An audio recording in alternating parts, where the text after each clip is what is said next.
Quand vous voyez un enfant naître, vous pouvez deviner s'il est extraverti ou introverti. Des fois, ils naissent déjà avec presque le sourire et d'autres naissent très tristes. La probabilité est forte que cet enfant soit introverti. Et c'est sa nature. Donc nous devons faire quoi? Respecter sa nature. Il ne veut pas parler. Ce n'est pas obligé que vous le fassiez parler.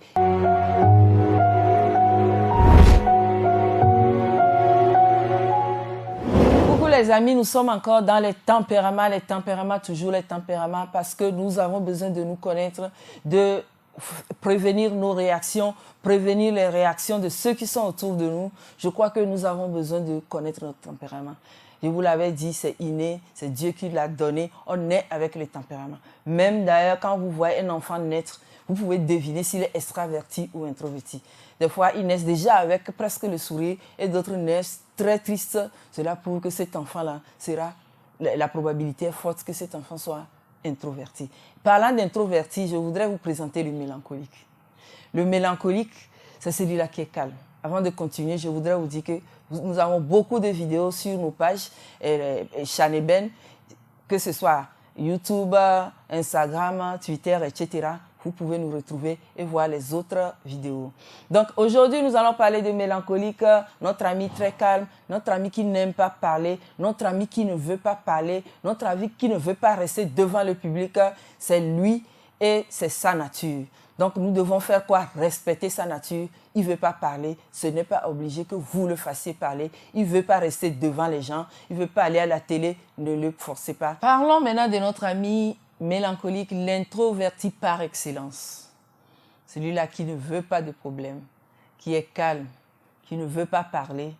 Nous respectons sa nature. Vous savez, l'introverti est très sensible.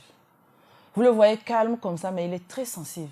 Il est très sensible aux souffrances des autres et il a souvent envie de donner son coup de main, même s'il ne le fait pas de façon spontanée, comme le mélancolique, il le fait quand même. Notre ami mélancolique est très émotionnel.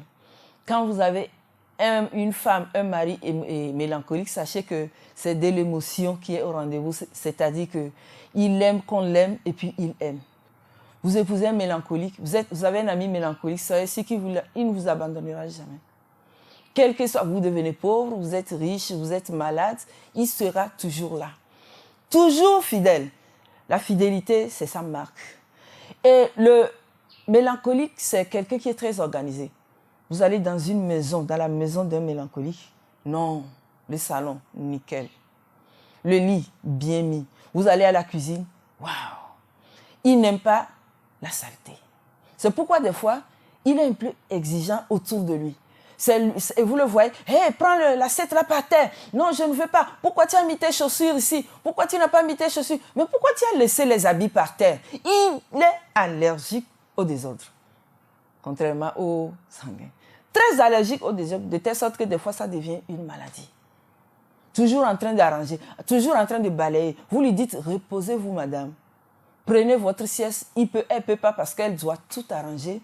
En sortant, elle doit avoir tout à sa place. Quand le mélancolique range quelque chose, vous savez que ça s'appelle rangement. Je vais vous faire rire.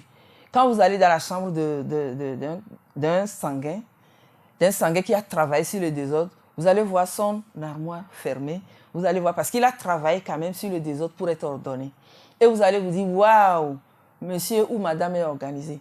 Essayez d'ouvrir le placard, tous les habits vont tomber. Le mélancolique n'a pas le temps de plier les choses. Mais ouvrez le placard d'un mélancolique ou d'une mélancolique. Waouh! Tout est organisé. Vous lui demandez la clé, il sait où est la clé. Vous lui demandez ceci. Donc quand vous êtes avec un mélancolique, tâchez d'apprendre de l'ordre chez cette personne. Sinon, vous n'allez jamais vous entendre. Il ne vous le dira pas, mais il va bouder. Le mélancolique, c'est un spirituel. C'est-à-dire, il est né spirituel. Le mélancolique aime chercher ce qui est spirituel. C'est-à-dire, dans, par exemple, les questions d'église, s'il est musulman, il est toujours à la mosquée. S'il est bouddhiste, il est toujours dans ses livres. Il aime le spirituel, il aime le recueillement, il aime la prière. Donc, vous comprenez que de nature, contrairement au colérique qui n'aime pas Dieu, qui pense qu'il n'a pas besoin de Dieu, lui, il a tellement besoin de Dieu. Parce que quand il est dans ses pensées, il vit Dieu. Donc, quand vous dites à un mélancolique de ne pas aller à l'église, c'est compliqué pour le mélancolique. Donc, vous comprenez quelque chose. Et comme tel, il aime la pudicité. C'est-à-dire, ce n'est pas les gens de personnes à faire l'immoralité, à faire le sexe en désordre, à boire en désordre. Non, non, non, non, non. Il aime la pudicité. Il n'aime pas, par exemple, la déloyauté, le mensonge. Il ne supporte pas le mensonge. Vous êtes avec un mélancolique et vous mentez. Il ne peut pas. Il ne peut pas. Il est obligé de se débarrasser de vous ou de s'isoler. Il ne supporte pas le mensonge. Il ne supporte pas aussi la vulgarité. Il n'est pas vulgaire. Lui, c'est la classe, si on peut le dire, quoi. La classe, et puis c'est l'intérieur. C'est-à-dire qu'il vit de l'intérieur vers l'extérieur. Le mélancolique ne peut pas se lever comme ça pour faire des choses, contrairement au sanguin. Il doit s'asseoir, calculer. Quand, par exemple, j'ai un conjoint mélancolique et que je voudrais qu'ensemble, on aille au restaurant, je ne vais pas venir 15 minutes avant pour dire, madame, je veux qu'on aille au restaurant. Elle n'ira pas. Et c'est là où vous allez vous demander quel genre de femme vous avez ou quel genre d'homme. Non, vous le lui dites d'avance, même un jour d'avance, parce que lui, il doit choisir sa tenue. C'est-à-dire, il ne fait pas les choses pour le plaisir de le faire. Il doit choisir sa tenue, la couleur. Il peut même jusqu'à te demander la couleur de décoration d'un mariage avant d'aller à un mariage. Il ne peut pas aller comme ça. Il aime être en accord avec la nature. C'est pourquoi beaucoup de savants, beaucoup d'écrivains sont des mélancoliques. C'est parmi beaucoup de mélancoliques qu'on a des créateurs, voilà. Ceux-là qui créent. Hein? Ils créent, ils ont l'art en eux. Quand ils dessinent, vous allez vous dire, waouh, oui, ils aiment créer. Donc, ils sont toujours dans la créativité, comme le sanguin. Par exemple, un mélancolique a du mal à garder le même fauteuil pendant des années. Vous savez, notre ami mélancolique est très minutieux.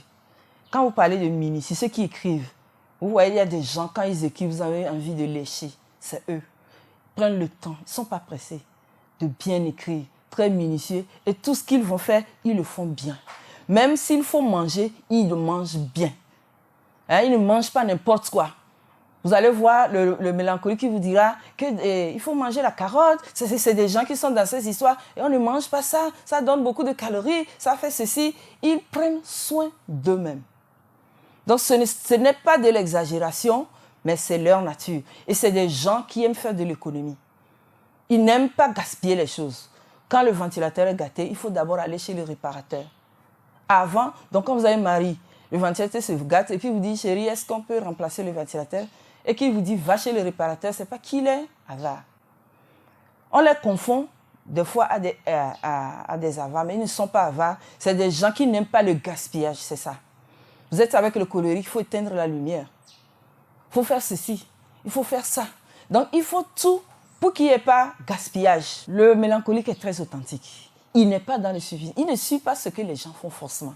Quand vous courez, vous allez quelque part, il n'est pas obligé de vous suivre.